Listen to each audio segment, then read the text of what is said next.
I'm Robbie Heeger, and I am president and CEO of Endaoment. How have you been enjoying Eth Barcelona so far? Oh man, Barcelona is a dream.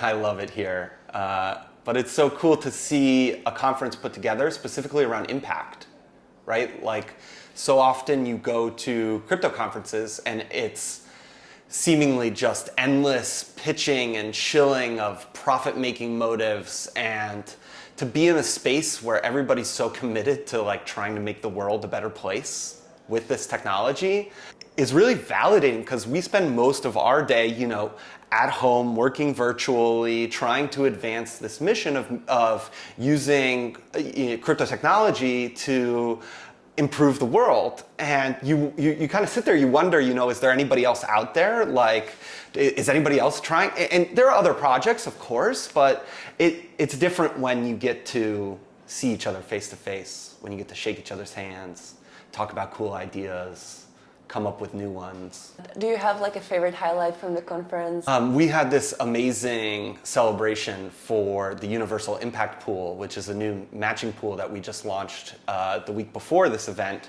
and really is the reason why we're here. I always wonder if anybody is seeing what we're doing.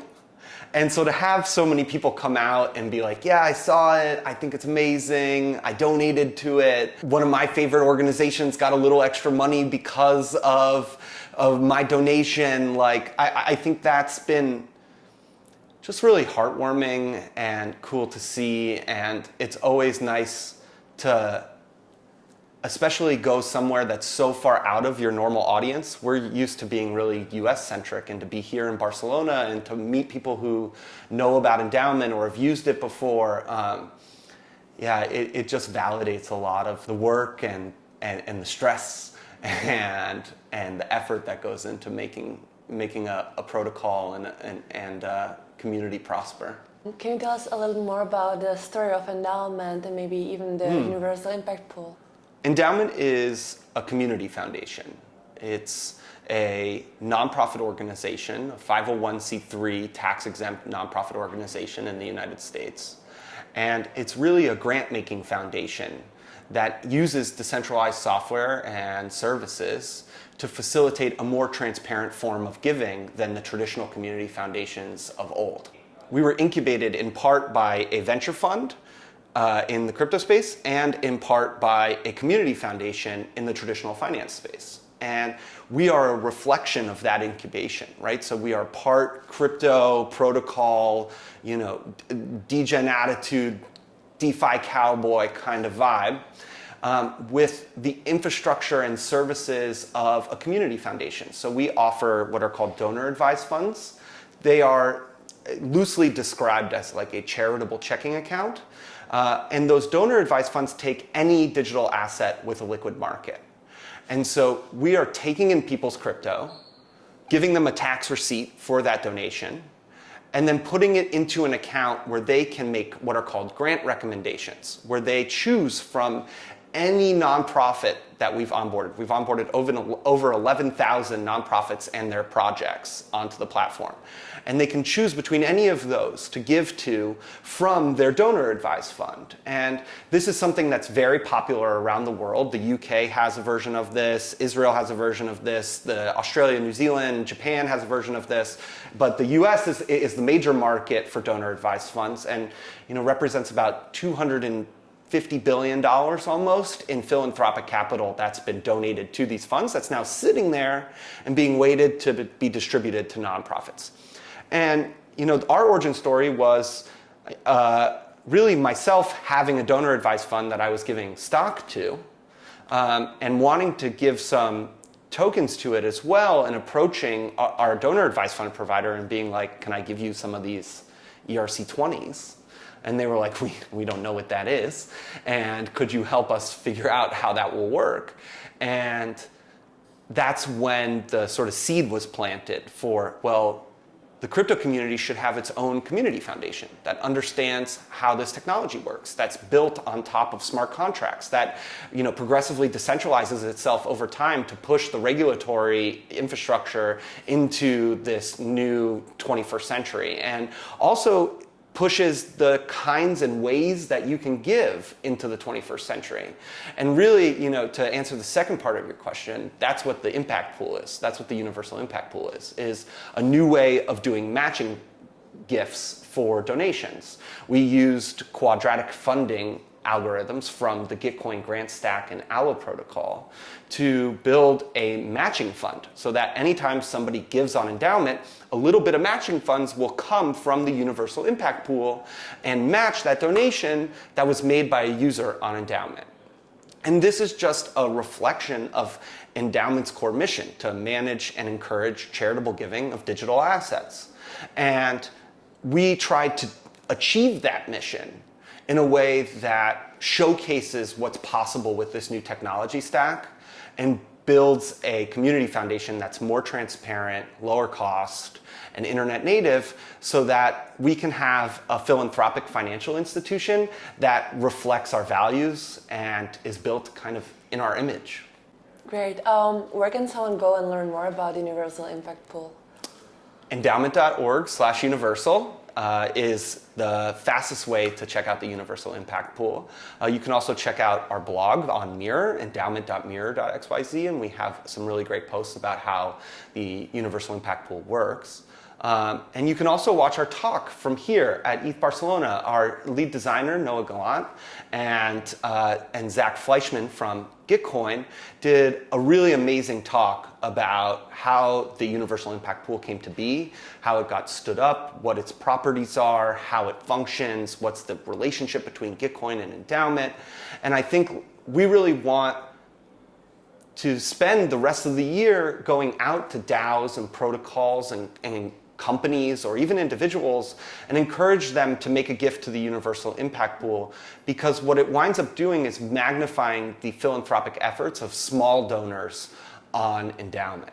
And that's really what's exciting about quadratic matching and quadratic funding, is it's this ability to sort of democratize the distribution or allocation of a shared pool of funds. And I think that we really want to see broad adoption and usage and capital commitments from big DAOs that are sitting on huge treasuries that are trying to figure out what they do with those. Mm-hmm. So last year the topic of the conference was solarpunk. This year it's also lunarpunk. So there is a bigger focus on privacy, governance, self-issued identity, all those things. What have been kind of your reflections on that? And have you seen any of that kind of enter the impact Web3 space as well? It's a great question. We definitely see it impact our user base. We have lots of donors who want to be anonymous. And legally, that's 100% okay. You can be totally anonymous when you donate to a nonprofit organization. Now, not all nonprofits will accept that money that comes from an anonymous donor. Maybe it violates their own ethical principles. But certainly anonymous donations and privacy preservation is really important to a lot of our donors, especially some of the bigger ones who don't want people to know or be able to track their wallets or understand who's connected to this donation activity. And we've built the endowment protocol with that in mind, that it's important that we offer the capacity for transparency as the sort of lowest common denominator for every gift that is made on endowment.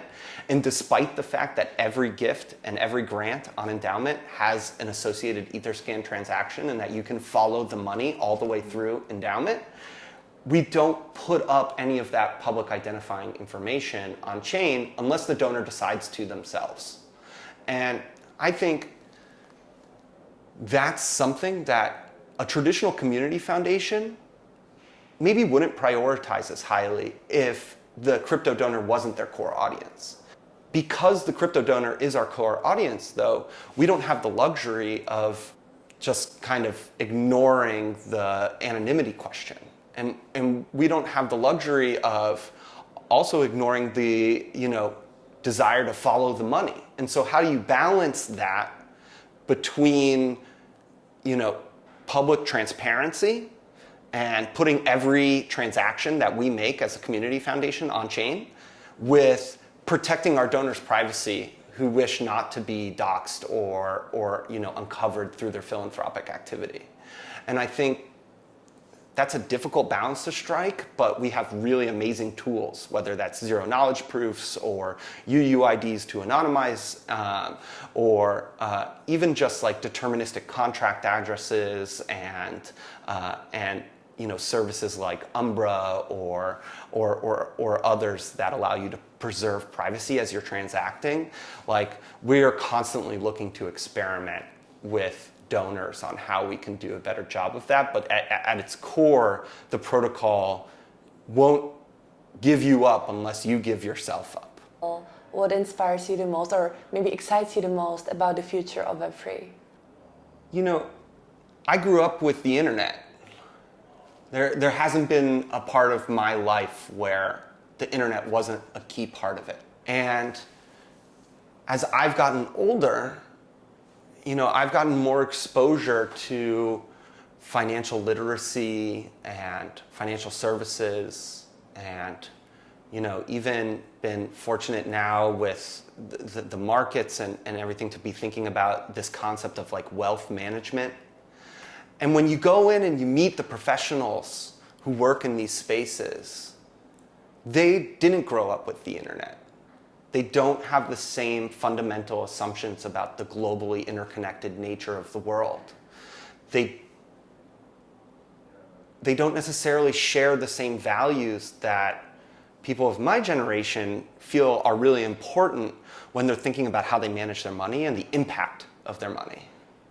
And what Web3 offers us is the opportunity to remake these institutions in an image that feels more in line with the assumptions that we've grown up with our whole life. And that gives me a tremendous amount of hope for reformatting the economic architecture of the world. And that's why everybody's here. But that's also why I wake up and choose to work on this stuff every day, because we're building for ourselves. And I think that's a really powerful thing to hold, the idea that we're building for ourselves the financial system that is sort of for us and by us, rather than the financial system that has produced the wealth inequality, the sort of transactional or very rent-seeking or sort of market-grabbing, moat-building, right? All of the sort of adversarial, competitive architecture that we have in our current financial system feels on the table to be reconstructed with Web3. And that gives me a huge amount of hope. We are at the last day of Eth Barcelona. What is your plan? What do you want to spend the last few hours with? I think this conference has been just a really great reminder of how there are hundreds, if not thousands of people who aren't just here for the memes or the tokens or another AMM or another yield-bearing protocol, but are thinking concretely about the real-world impact of the output from their fingers, right? From the output of their keyboard into the world and into the lives of real people. And I'm going to walk away from this weekend just feeling really inspired. And our plan is to stick around for another 2 days for the hackathon. We're sponsoring 2 different prizes, one around splitting yield for impact. So how can you use our SDK or API or subgraph to split yield for impact? And the other prize that we're giving out is called Vitalik Just Donated. And it's like a prize for coming up with a viral way to generate impact, a way to sort of spread a campaign out across the entire Web3 community. And so I'm really looking forward to seeing the creativity and execution power of this group of hackers that are going to be in this room right behind us. And then from there, on to ETHCC and funding the commons, and hopefully there will be many more good conversations this summer around how to generate impact from this technology. Last thing we would like to ask, if that's okay, we've had people come in and kind of design their NFT, basically draw something for us here. Okay, so here's my NFT of a smiling world. Now, the smiley face is a little, this is my ENS avatar. I have like a little smiley face that I made as an NFT when I made this little silly side project called Zetch Sketch, where you could like draw anything, and then I just drew a smiley face. This is Zetch 0. But then I added the globe behind it because I think we need to be thinking at a global scale about how we make the world a happier place. Thank you so much. Really appreciate it.